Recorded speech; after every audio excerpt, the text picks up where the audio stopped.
Excited to have Christy with us here today from the Hands-On Discovery Center, talking about their fossil finds and everything. And this is brought to us through our grant that we got from the East Tennessee Foundation on Appalachia Arts and Culture.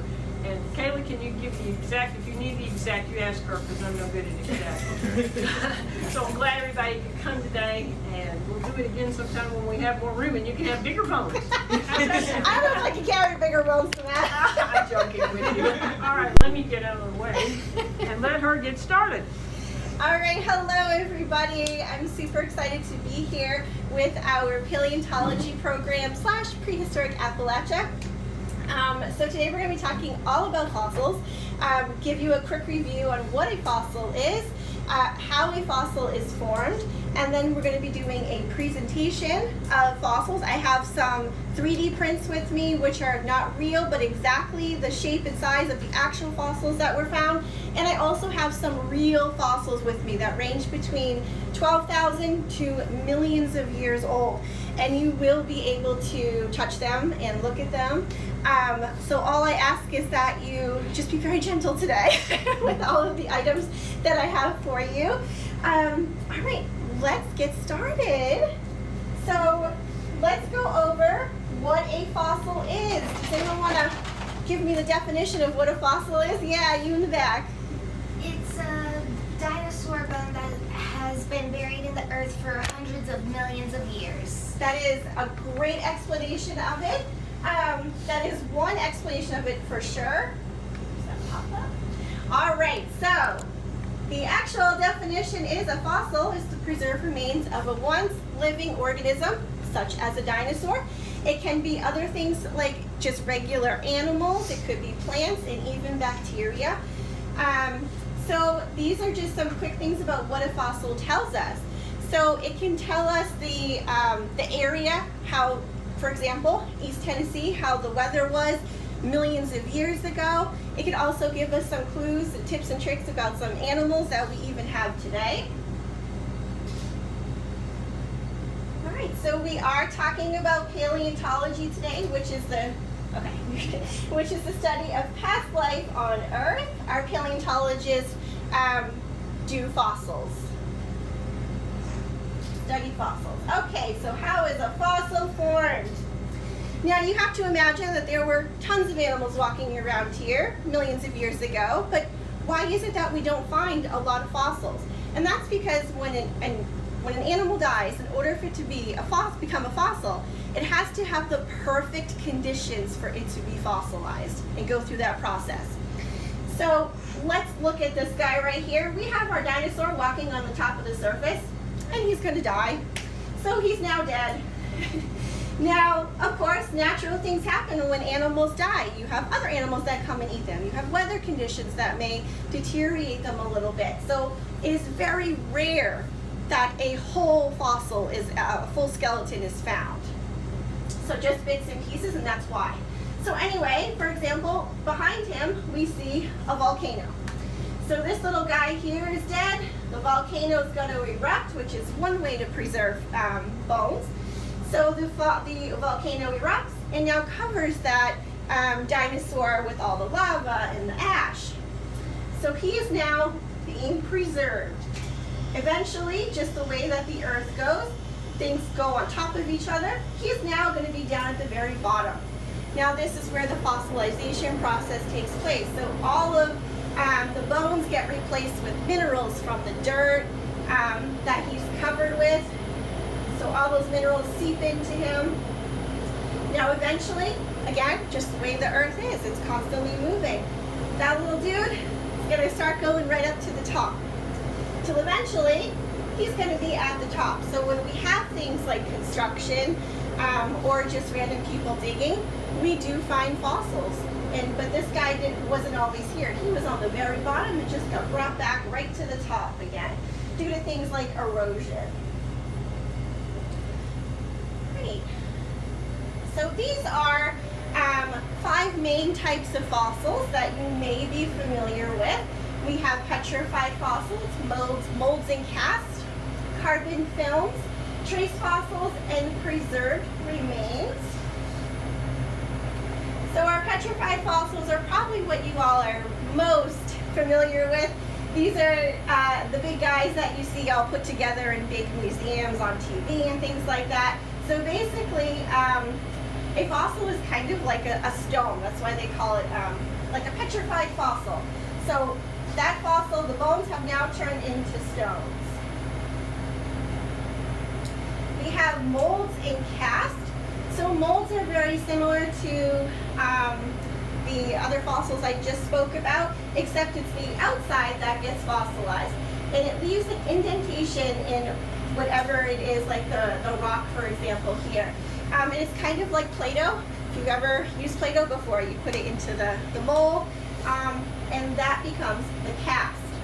So basically it's just when the dirt, whatever it is, the sediment, the dirt, fills up that mold, and that creates the cast fossil. Now, is that kind of like what happened in Pompeii when the people was in the Mount Vesuvius erupted and the people were buried in it and they disintegrated inside it and they cast where they made the body forms? Well, if something filled their mold, then that would be a cast. It may not be a fossil, but Well, yes. they've done it whenever they filled in because they found, like, you know, the effects, and they actually, you know, done the casts of the bodies where there were just empty spaces, and then whenever they done filled it in, there Yes. were shapes of bodies. inside. Yeah, so very similar to that. Okay, carbon films is another thing. So this is where if you found like a rock, it may have this dark impression on it that is from the carbon. Every living organism has carbon in their body. When we die, it gets released, especially when the animal has so much pressure put on it from being buried that it just seeps out, and it could leave an impression. Trace fossils. This is where these are maybe like the footprints of any kind of animal or dinosaur that they might find. Now, preserved remains. Things can be preserved in things like amber, tar, and ice. Now, I know some of you mentioned that you love the movie Jurassic Park. Who has seen the movie Jurassic Park before? A few of you? Okay. So the basis of Jurassic Park is the man has a cane, and he has on top of that cane an amber globe with a little mosquito in it. And that's supposedly how he got the DNA to create all these dinosaurs. That is absolutely not true. So, don't listen to movies. That cannot happen. Especially now, we thought it could happen a long time ago. And they were getting DNA out of different insects that were preserved in amber. But with all the new technology and DNA we have, the only DNA that's ever found now in those is the actual insect DNA and the DNA of the scientist that's working on it. So that pretty much theory is gone. So things like tar and ice as well can preserve animals. I know that they found some baby mammoths up in Russia where they thawed out of the ice and stuff. Yes, especially in Saltville, Virginia is a huge ice age site as well. Yes. When all of the ice age animals died, did the ice just cover over them and preserve their bodies? Most likely, yes. So some were preserved and some were not. So it just depends on, again, the situation. It has to be really perfect. All right, so let's start talking about this area right here and what we found right here in East Tennessee. This is where the museum sits today, right here. So this picture was taken in the year 2000. We have this main road that goes right here up in Gray, Tennessee. Now, there was a very large hill right here, and it caused a lot of accidents. So they wanted to lower that hill. So when they started doing road construction, they came across this really dark black soil, something that's not really used to seeing here in Tennessee. And in that soil, there was a whole lot of bones. So they called in a whole bunch of people. They said, yeah, it's fossils, but probably ice age fossils. So since we have a lot of ice age sites around, no big deal. We're just going to keep building the road. So digging continued. Then eventually, those construction workers found this guy right here. Now this is a 3D print of the actual fossil that was taken out of the ground. Does anyone know what this is? What do you think? It's a head. It has teeth and It's half the head, yes, and the It's top an part. alligator. It is an alligator, Yes, what I very was good. So this is an alligator. When they found this guy here, construction stopped because they knew it was no longer Ice Age. Why did they know that? Because alligators don't live in the ice. Exactly. Alligators do not live in the Ice Age. So that's when a lot of other paleontologists got involved and a lot of research took place, and they decided, okay, we're going to stop digging because we have something very special here.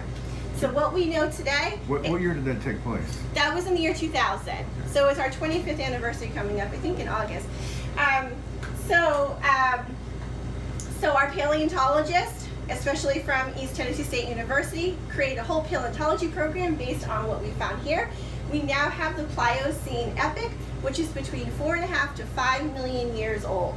It is very, very rare to have this kind of era found. We're the only one in the whole Appalachian region that has it. And the animals and things that we have found here are amazing because we have found brand new species of different things that we're going to talk about today. That the only place you can find it is right here in Gray, Tennessee, that we know of right now. So let's talk about paleontologists and what they do. So you can see our paleontologists here. They are digging in very small squares. And they are using very small tools, like you'll see here. Why do you think they use such small tools? See, we don't dig anything this way. that way they won't damage the bone or break the bone. That way they can still preserve the bone. Yes, absolutely. Because these are 5 million year old fossils. They're very, very fragile. So they want to make sure that they are kept as safe as possible. Now when we find our really big bones, fossils I should say, that we want to bring inside to our laboratory, we cast them in this. It's kind of very similar to if you ever broken your bone or your leg before, your arm, that kind of cast. So they cast it on 3 sides, so it's easy to just lift up and bring it in, and then they can take it off when they get into the lab. Now there is a lot of excess dirt that we have that they want to make sure they go through. So they put all of that dirt inside bags like these. It takes about 2 to 3 hours to fill a bag like this, but it takes about 2 weeks to actually go through in a process called picking, which our paleontologists do in the laboratory. So this bag here will get poured inside this tote right here, this little crate. It has a screen on the inside, has little floaties because it gets dipped inside these bathtubs that you see here. Now this process is called wet washing. If you've ever done like gemstone, like sifting, it's very similar. So this will go in the tub, it'll be dipped a few times, it may float around, and it just cleans all that dirt off what we hope to be fossils.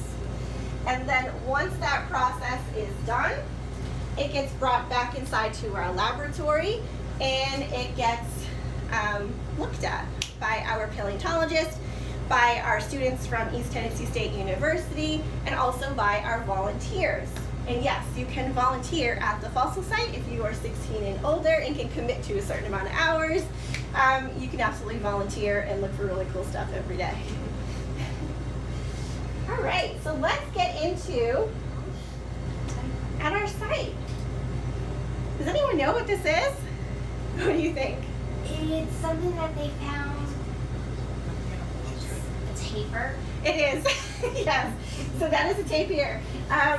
I usually get anteaters, the #1 answer for this right here, but this is a tapir.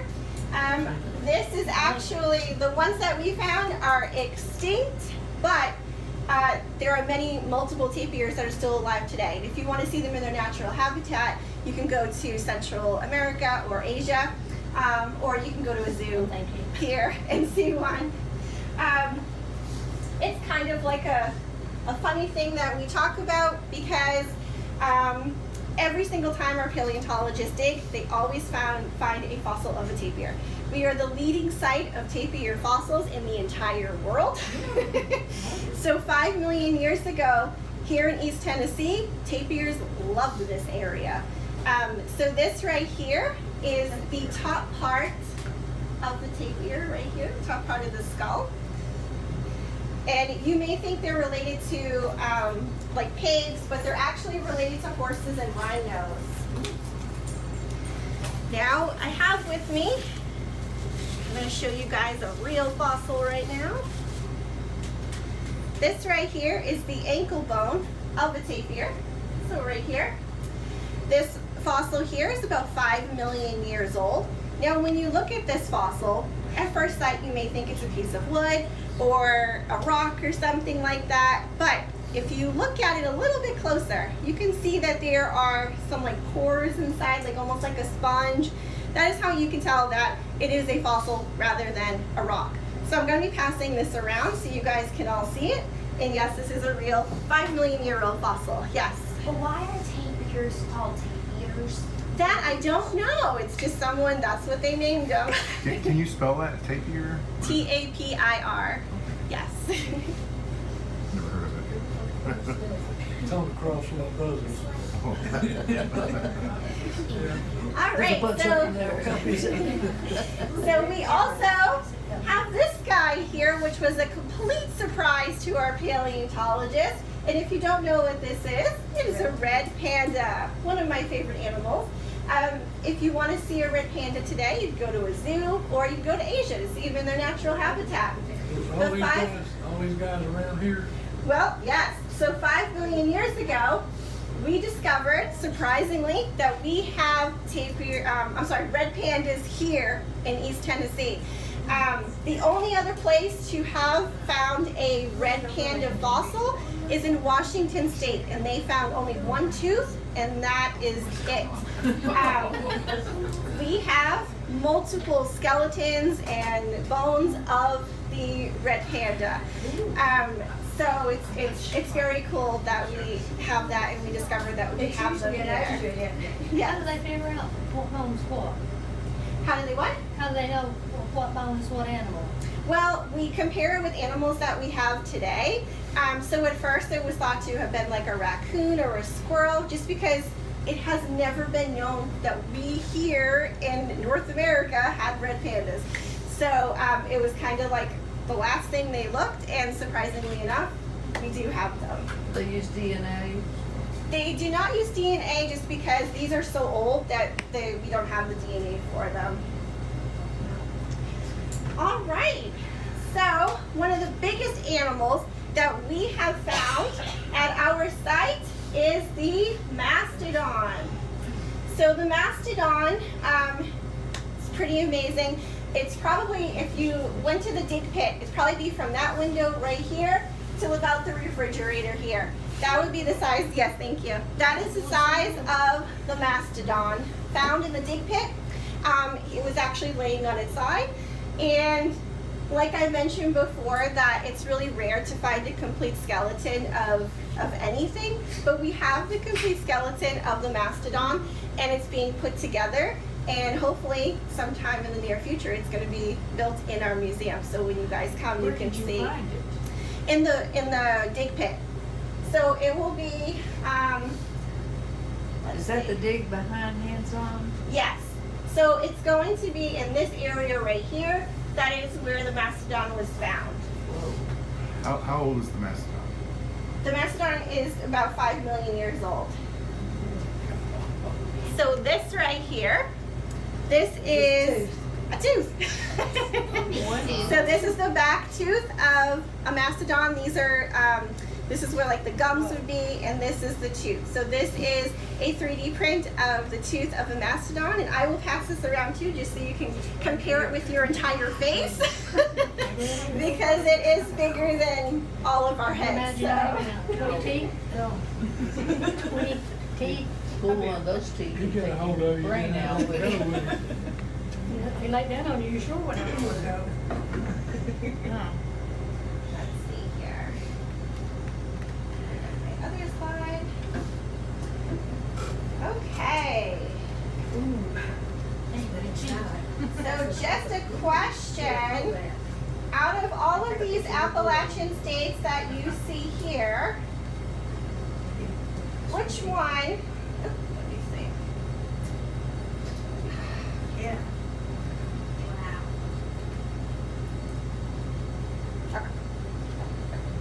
All right, so which one do you think has found the most fossils of any of all the Appalachian states? Which one? Tennessee. Tennessee? Nope. Which one? West Virginia. Nope. Mississippi. Nope. The number one state to have found the most fossils is Virginia. It ranks number 10 actually in the entire country. When I researched this, the number one state in the whole country was California. But Virginia has found the most fossils in the Appalachian region. So they did find one dinosaur, and this is the Taney Trachylus right here. It's this guy right here. Looks like a monitor lizard. So this guy is about 3 feet long, kind of looks like a really large lizard. Now Tennessee is ranked number 29 in the country for having found, the most fossils. And surprisingly enough, we did find a dinosaur here in Tennessee, in Middle Tennessee actually. It is the Edmontosaurus, so it's this guy right here. Now, I contacted a whole bunch of museums, and the Natural History Museum in Middle Tennessee, let's see if I have it with me, actually sent me a replica fossil of the tail of the Edmontosaurus. Now they have the original fossil at their site, so they have just filled that mold and created this for me here. So this is the tailbone of the one dinosaur that we do have in Tennessee. So I will pass that around as well.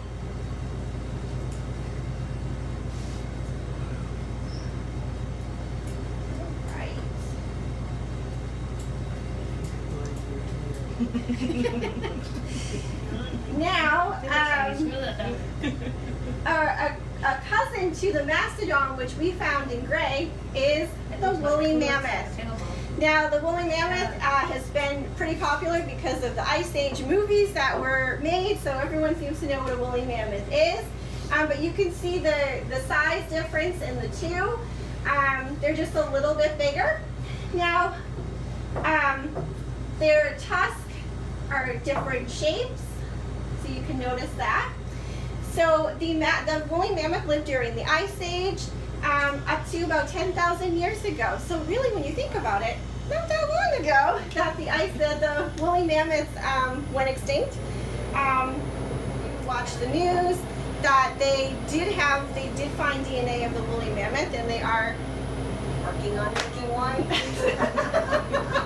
Not sure if that's a good idea or not, that's up to you. But yeah, so I did bring a sample with me today. This right here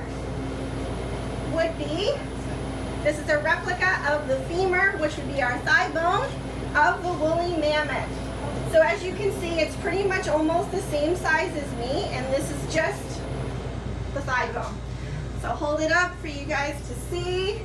And at the end, if you want to take pictures with it, you are more than welcome to, but I'm not going to pass this around for obvious reasons. So that's a replica? That is a replica. Now this is not a replica. I have with me some hair of a woolly mammoth.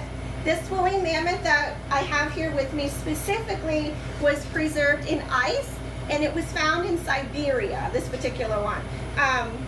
So I will pass this around so you can get a better look of woolly mammoth hair.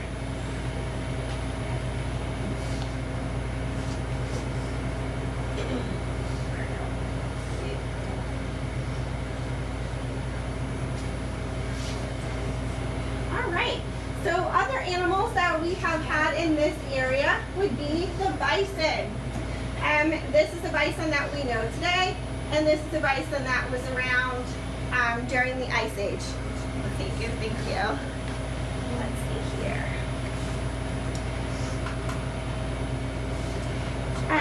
So you can see, very different size-wise.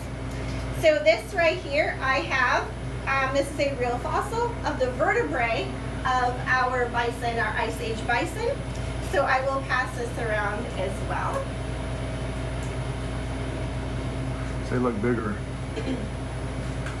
Yes, they were a lot bigger, had much bigger horns. But basically, it still looks the same I wonder though. what the transition was. Pretty much. Really was going to be that big of a- Pretty much, yes. Like they had to store water or fat or something. All right. So I have some more fossils with me today. Now, the fossils I'm going to show you next, they were not from this area, but they're just really cool, so I want to bring them with me anyway. This right here is a rib bone, so it'd be like right in this area, of a woolly rhino. Now, these woolly rhinos were found in Europe during the Ice Age. So this is a real fossil of that woolly rhino.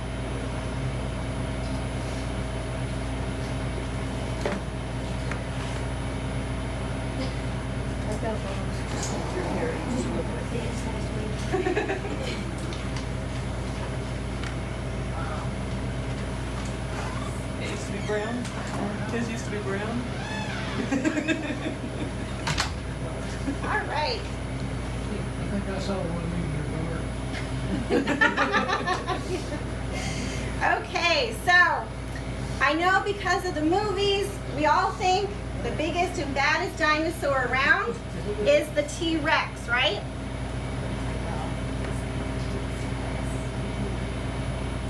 So this right here, again, our friends in the Natural History Museum in Middle Tennessee, they gave me a replica of a T-Rex tooth.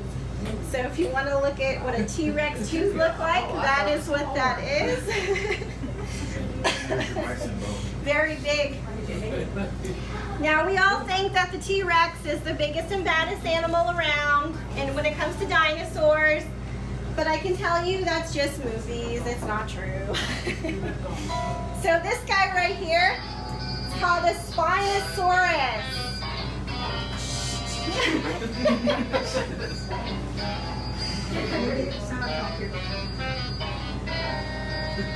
What's going on?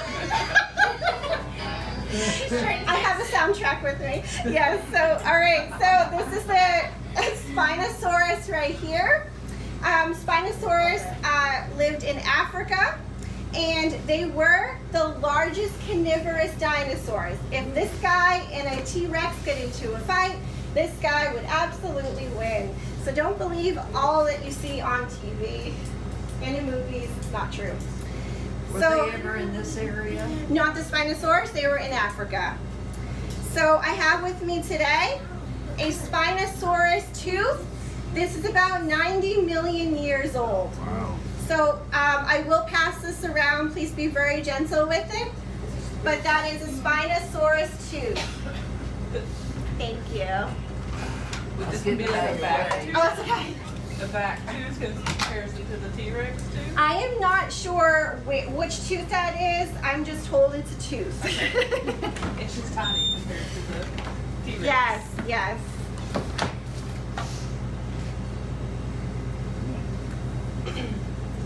Now this is right behind hands-on, right? Yes, so if you go into the building, it's kind of two museums in one. So you're going to know about hands-on stuff, and you're going to know about gray fossil site stuff. Yes. So everything is combined, and if you go up the stairs and out the door, everything you see is the fossil site. Yes.